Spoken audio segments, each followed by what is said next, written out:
Imagine the year 1944, not the V-2 rockets falling heavily on London but a blinding light brighter than the sun exploding right in the center of the city. In an instant, the entire foggy capital disappears, the Parliament building is destroyed, and the history of World War II takes a horrifying different turn. Hitler does not need to wait for Normandy or the Allied landing. He already has in his hands the weapon of revenge, the atomic bomb, the weapon that can wipe out an entire city with just one giant fireball. But in reality, that never happened. Why? Because this invention that changed humanity, the nuclear fission reaction, was actually discovered first in Berlin, Germany in 1938, 2 years earlier than the Americans. The greatest minds of the world at that time, led by Werner Heisenberg, were already firmly in Hitler's hands. So why has the nuclear mushroom cloud never grown over Washington or Moscow? Was Heisenberg deliberately calculating wrong to save humanity, or was it just a chain of deadly mistakes in the laboratory? Today, we will delve deep into the cold Hagerlock cave, where the nuclear dream of Nazi Germany ended in silence and failure. We will decode the truth from declassified documents, listen to secret conversations at Farm Hall, and pose the horrifying scenario: if Germany had the atomic bomb before America, what would the world be like today? Would Hitler dominate the globe, or would the enormous industrial power of the Allies still crush everything? This story is not just history, but a lesson about how small mistakes in the laboratory or budget decisions can change the fate of humanity forever. To make this video as authentic and profound as possible, we have compiled information from the declassified documents of the ALSOS mission, the Special Scientific Intelligence Force of the United States that rushed into Germany in 1945 to hunt for nuclear secrets. We will also quote directly from the secretly recorded tapes at Farm Hall, where the 10 leading German scientists were detained and closely monitored after the war. Every detail about the B-8 reactor at Hagerlock, Heisenberg's critical mass calculation error, or the sabotage of heavy water in Norway is based on historical and physics research that has been verified over decades, including modern analysis of the Farm Hall transcripts released in 1992. There is no wild speculation, only cold facts and controversial questions that still cause historians to debate to this day. Starting with the first point, superior start and the fear that engulfed the world. In December 1938, in Berlin, two chemists Otto Hahn and Fritz Strassmann performed an unimaginable experiment. They split the uranium nucleus into two smaller parts by shooting neutrons into it. When the news spread, the entire scientific community was shaken. Lise Meitner, their Jewish colleague who had to flee Germany, quickly explained that this was nuclear fission, releasing enormous energy. Within a few months, Albert Einstein, the Jewish exile, had to write an urgent warning letter to U.S. President Franklin D. Roosevelt. In the famous Einstein-Szilard letter of 1939, he emphasized that Germany might be building an extremely powerful bomb from uranium, and America needed to act immediately so as not to fall behind. This letter was the seed for the Manhattan Project later. Right from the first day of the invasion of Poland in 1939, Germany established the Uranium Club, Uranverein, gathering leading physicists. They controlled uranium mines in Czechoslovakia, and especially the world's largest heavy water plant in Vemork, Norway. At that time, the Germans had everything: the earliest knowledge, raw materials, and a 2-year advantage. The Allied world was terrified, because if Germany succeeded, the war could end with just one explosion. But then what? Why did that advantage disappear? That is the story of deadly mistakes and lack of political focus. The second point revolves around the deadly mistake about graphite, a decision that changed the entire nuclear race. To maintain the chain reaction in the reactor, you need a neutron moderator, which slows down fast neutrons so they can cause fission more easily. The Americans chose graphite, cheap, easy to obtain and highly effective after purification. But in Germany, physicist Walther Bode conducted experiments on impure graphite containing many boron impurities that strongly absorb neutrons. The resulting miscalculation led him to conclude that graphite could not be used. Germany was forced to switch to heavy water, deuterium oxide, an extremely difficult and expensive substance to produce and easy to attack. The Vemork plant in Norway was continuously sabotaged by the Allies through the heroic commando Operation Gunnerside in 1943, where brave Norwegians skied in to bomb the plant, delaying German progress for many years. This mistake was not just a laboratory error, but also reflected Germany's limited resources in the war. Some historians argue that even pure graphite would have been difficult to use with the natural uranium available to Germany at that time, but clearly the choice of heavy water left the project stuck in the laboratory instead of moving to industrial scale. Imagine if Bode had not been wrong, or if Germany had pure graphite earlier, would their reactor have achieved criticality before Fermi in Chicago? This is one of the small what-ifs that could change big history. The third point is the most dramatic and controversial: Werner Heisenberg and the giant pineapple. Heisenberg, Nobel Prize in Physics 1932, led the project, but he had a major flaw in calculating the critical mass, the minimum amount of pure uranium-235 needed for the bomb to explode. At Farm Hall, when the German scientists were secretly recorded and heard the news of Hiroshima on the radio on August 6, 1945, Heisenberg was initially heavily shocked. He thought tons of U-235 were needed, comparing the bomb to a huge mass like 2 tons or more, based on the wrong random walk model of neutrons. In reality, only about 15 to 56 kilograms, the size of an average pineapple, was enough for a primitive bomb. He even told Otto Hahn that the American bomb could not use pure uranium because the amount was too large.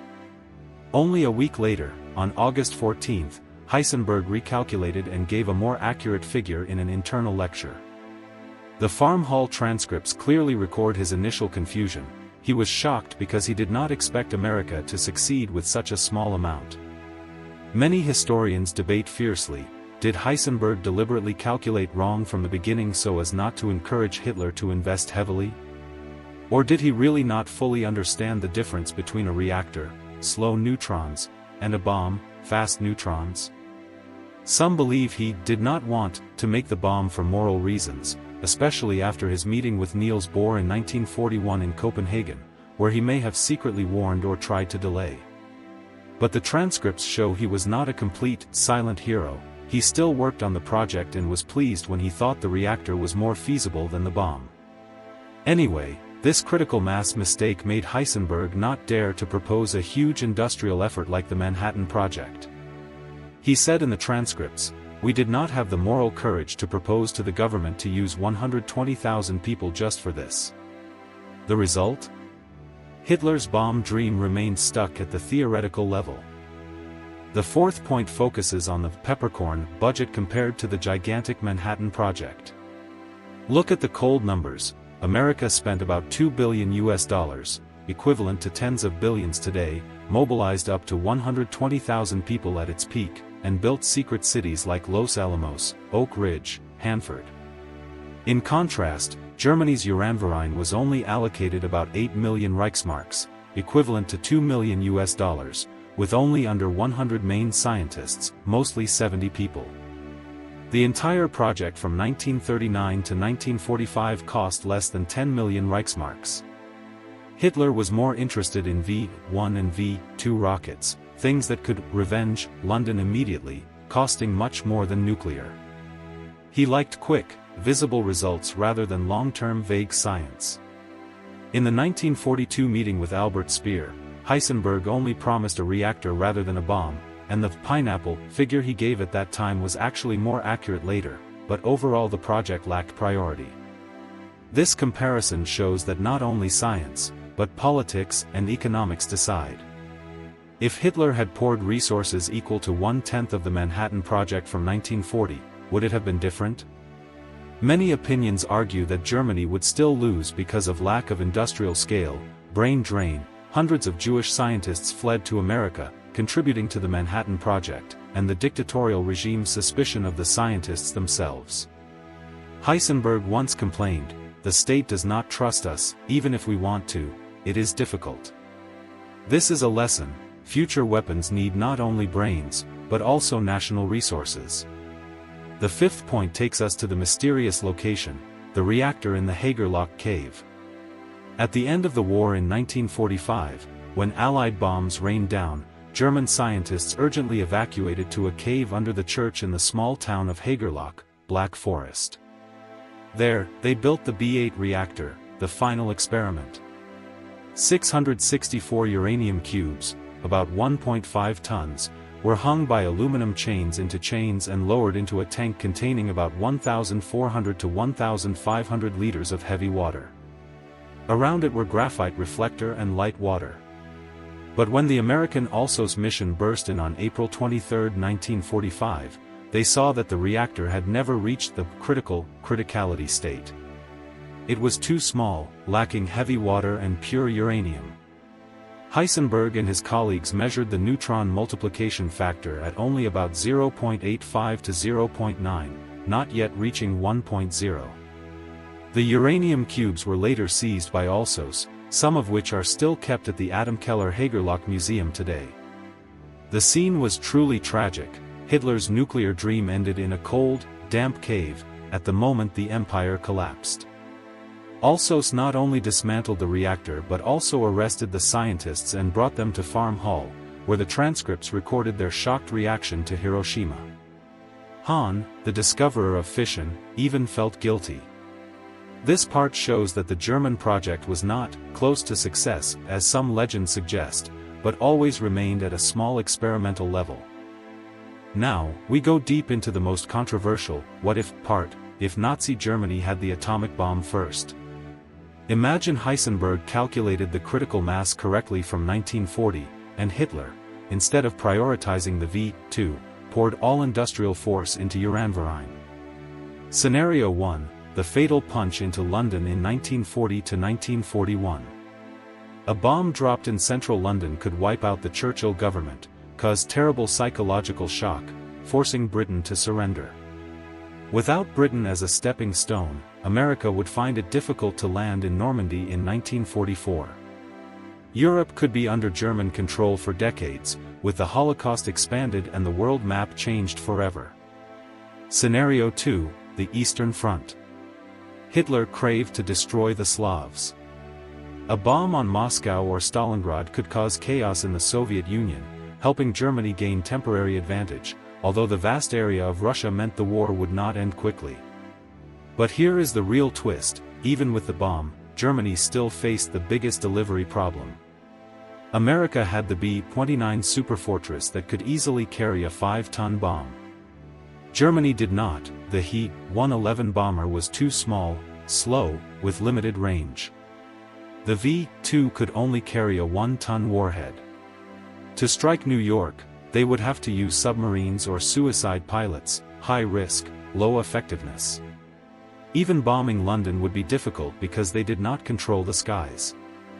The result could be the bomb used as a desperate defensive weapon over Berlin or the Ruhr to stop the Allies' advance, rather than a tool for global conquest. The Allies still had the industrial advantage. America produced in large quantities, the Soviet Union had endless manpower. The war could last longer, with more deaths, but Germany would find it hard to win against the combined strength.